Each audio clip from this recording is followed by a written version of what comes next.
You're listening to Myers-Briggs Question Corner with Edythe Richards. Today's question is an insightful and very appropriate question from a woman named Peggy. How should the Myers-Briggs be used in recruiting and hiring employees? So even though I'm a huge fan of the Myers-Briggs type indicator and can personally attest to how useful it's been to many of my own clients, I'm not a fan of using it for hiring or recruiting. In fact, I believe it's highly unethical to do so, and CPP, publishers of the instrument, have strict guidelines for practitioner use regarding this in their code of ethics. There are 3 reasons why the Myers-Briggs should never be used to hire or screen candidates for a job. First, any assessment is voluntary. If you have a candidate take one as part of the recruiting process, essentially you're telling them that at least part of your evaluation criteria is based on their results. These candidates' personalities are open to the hiring organization's analysis, and that can scare away otherwise competent people. So I truly believe that in this case, personality inventories like the Myers-Briggs can do more harm than good to organizations and to individuals. Second, each person is a unique individual apart from a type. The Myers-Briggs doesn't claim for 2 people of any of the same type to be exactly alike. Everyone, regardless of type, has preferences for thinking, behaving, communicating, working, learning, and other things that make us tick. Our own life experiences determine to a significant degree how our Myers-Briggs preferences show up in the world. To cite an example, I myself have ENFP preferences, and I have a friend who also reports as ENFP, but we're very different in many ways. She happens to be an engineer, which is the last career I'd want to do. She isn't quite as social as I am at parties and would much rather socialize with a small group. We have different tastes in fashion, music, hobbies, different aspirations, yet we share a Myers-Briggs type. So it's important to remember that trying to fit everyone into a defined group and assuming it means that they all think, feel, and act the same way is going to be misleading. Third, perhaps the most common misconception about the Myers-Briggs is that it is a predictor of aptitude, success, or satisfaction. This is absolutely false. In the case of hiring and recruiting, it's ridiculous to think that a personality inventory can be used to predict behavior or success in any job.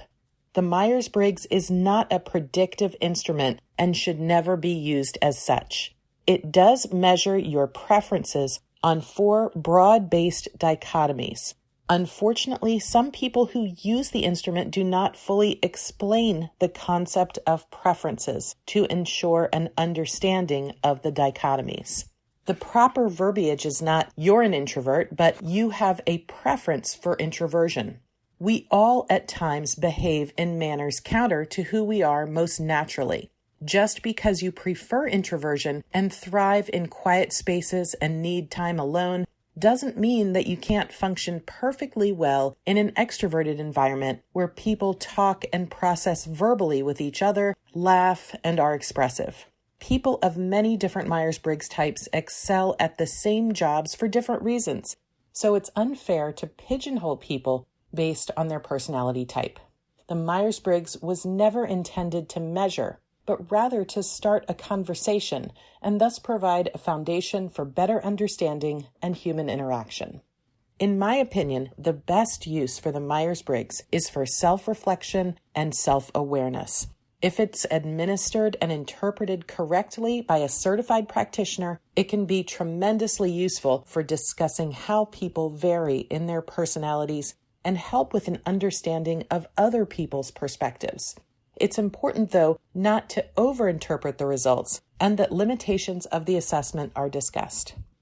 To sum up, it's unethical to use the Myers-Briggs in any part of hiring or recruiting for 3 reasons. First, completing the assessment must be voluntary, not part of an application process. Personality is a complex mix of many factors, and taking an assessment to get a job may be intrusive and just not a sound process, ultimately doing more harm than good. Second, there are many variances among people of the same Myers-Briggs type. The Myers-Briggs is a measure of preferences, and these preferences manifest differently in different people of the same type, which has no bearing on an individual's ability to fit into a particular workplace culture or not.